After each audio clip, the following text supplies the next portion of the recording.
They say that confession is good for the soul, so I want to confess a couple things to you today. Whether or not I've wanted the role, I have always seemed to be a change agent.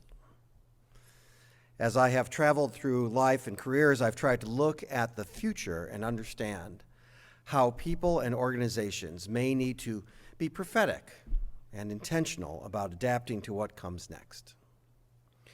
Of course, that means I have talked a lot about change since coming to UUCF, which I recognize and know can be a challenge when it feels like what we need sometimes is to be comforted by what we already have. I felt the need to do this because reading the tea leaves, which were pretty big leaves and not that hard to read, it was apparent that a lot of change was happening with religious life in America. But certainly not just that. There are so many other things. Let me review. I've said them endlessly. I'll say them again. We've been dealing with a substantial amount of generational evolution in Unitarian Universalism.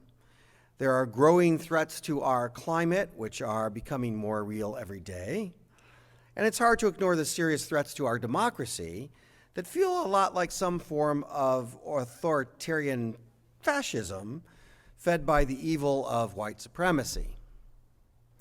So in some ways, I see it as an important part of my job to minister to you, my beloved congregation, by helping us all work together to intentionally get ready for whatever comes next. What has become painfully evident is it's hard to know what is coming next, and even harder to prepare for whatever that is. However, there are a couple of things that I do think are true. One is, we will have to be able to widen the circle, which is our theme next month. We have to widen the circle of our perspectives about what it means to be a congregation and what we may look like in the future as we evolve to meet it.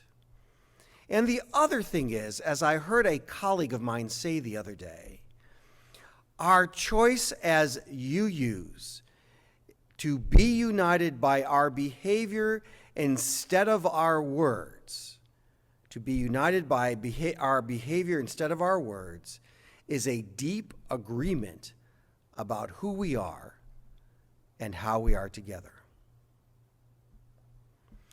We've had a monthly theme month after month after month through the years, but I'm not sure that we've had as many months where we were so clear about the theme as we have been this month about our theme of intention. One of the reasons for this, as we have noted a number of times during the year, is we've spent a great deal of time reacting to events over the past couple of years, and now is the time to be more intentional about our future. Part of our commitment to the big questions process that the board was talking about in the town hall last week, and that I've been talking about in the Church of the New, and with our emergent strategy planning team now underway by the lay and professional leadership of the congregation, is putting intentionality into our vision casting for the future. And it's to look as to who we will want to and need to be as a congregation in a time of radical change. Through the lens of our shared values, it's vitally important that we are proactively thinking about what it will mean to put the behaviors, actions, and programs behind the words of being an anti-oppressive, anti-racist, nimble, open, and affirming, love-filled, justice-seeking, engaged, committed, financially secure Unitarian Universalist congregation serving the mission of transforming ourselves, our community, and our world through acts of love and justice for 2022 and beyond. Serving the mission, not the minister. Serving the mission, not the board. serving the mission, not the congregants, serving the mission, not our friends, but all of us committed through our behaviors, not just our words, to serve the crucial and life-giving mission of this congregation and of Unitarian Universalism. It's not enough to have read the 7 and now 8 principles that we covenant to affirm and promote. It's not enough to say you believe in them. It's not enough even to have memorized them, which I have never been able to do anyway. In these days, this community, this country, this world, and I would even say in this religious language, maybe even for the sake of our souls, we have to live these principles, the values behind the words and the behaviors behind the values. Of course, words matter. They guide us, they inspire us, they educate us, but as Unitarian Universalists, I don't think our tradition calls on us to be strict constructionists. We do not subscribe to the inerrant word of the Bible, nor should we follow some orthodoxy of times gone by, because remember, at our core, we are heretics. I say all this because widening the circle can bring discomfort for those who are already in the circle, especially if the circle is well defined, comforting, comfortable, and cozy.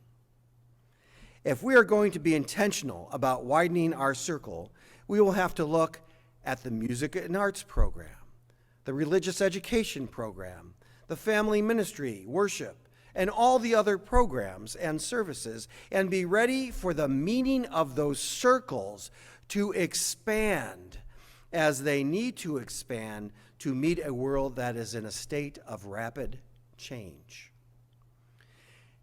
And there's something you should know if you already don't. More confession from the deepest place in my heart. I am troubled. I am troubled by so many supporting the politics and policies of white supremacy. I am troubled that in 2022, men of power haven't figured out how to break cycles of violence and war while our planet and its people suffer. I am troubled by the pounding we have all taken, some more than others, by COVID-19 and how we will emerge from it. And I'm troubled by UUCF getting caught up in the broader disillusionment with institutions of religion and the financial impact it's having on us and our sibling congregations. I am human, a product of these times just like you, and these things I definitely find troubling. But our choice as Unitarian Universalists to be united by our behavior instead of our words is a deep agreement about who we are and how we are together. Our behavior.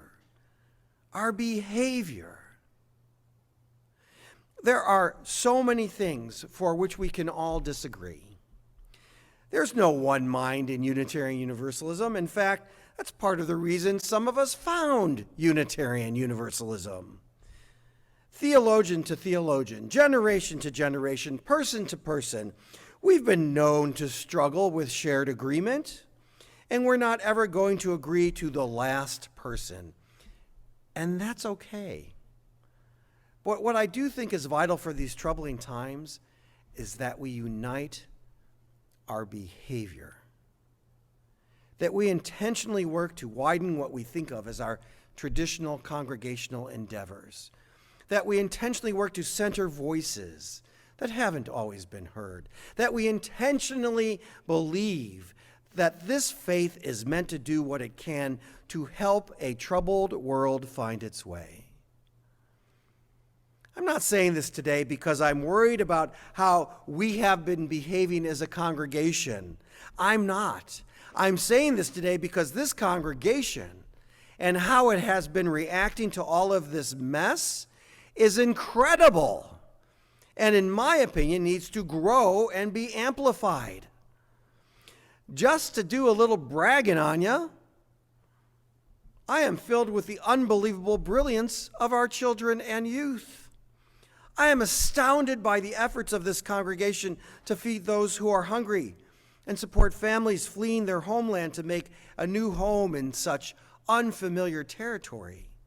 I am moved by all those supporting equity, inclusion, and teaching of truth in our schools.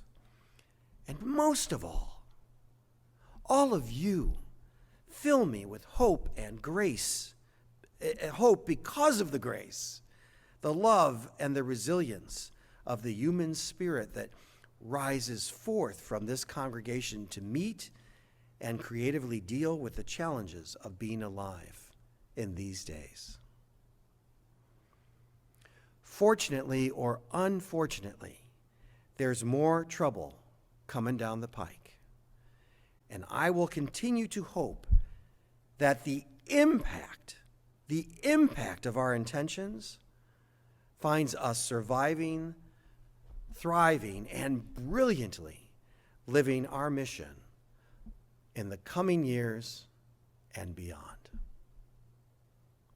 May that be so, and amen.